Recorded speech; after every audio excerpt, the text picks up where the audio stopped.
สบายดีดอง เจ้า สบายดีโอ้ยทางให้ไปช่างคณาเป็นบ่เป็นกระทางนะ โอ้ยทางไว้วะ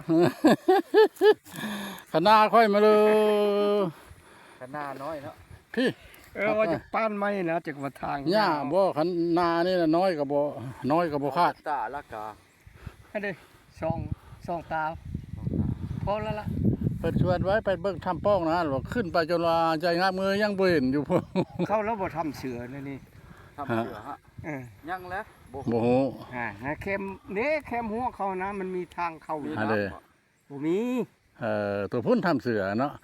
ทำเสือล่ะ เฮาถามชาวบ้านเขาว่านี่ว่าบ่แม่นทางพี่ปัดทางพี่ปัด ถ้าพี่ก็ทำใหญ่ทีเลยทำบนกระจก ถ้ำตัวนี้ล่ะมีนั่นได้มีเข้าไปในพุ่นล่ะมีเตียงนึง อืม แล้วก็มีบ้านมาอย่างอยากคือแก๊สใบลานไปอย่างนี้นะ ตู้หนังสือเพิ่นตะกี้ผม ตู้หนังสือตะกี้นั่นล่ะหักผู้บุนุ่มนี่แหละเข้าบ่ได้เพราะว่ามันหินบ่โตเดียวมันมีเหวตัวกลางครับ ฮ้อนไฟจะ ผู้นุ่มเลยบ่เป็นยังเข้าบ่ได้เออ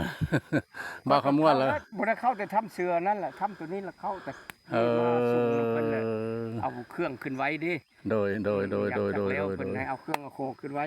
เออเขตใดมาเขตใดน่ะเจ้านะ แต่พี่เข้าไปพุ่น อันหัว สามเจ้าพุ่นอยู่นี่ก็ดี อันหัวนี่ก็แม่นเนาะ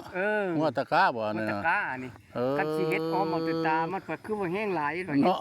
นี่แค่นี้ รัดเอาหอมเลยเนาะโดย ที่เคยรัดเอาแต่เดี๋ยวนี้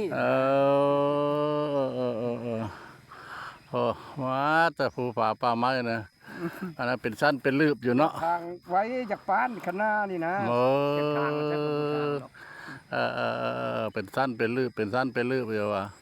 สวยสดงดงามที่ตามห้องภูห้องผาฝนตกน้อยนึงละมีแล้วแหละน้ำ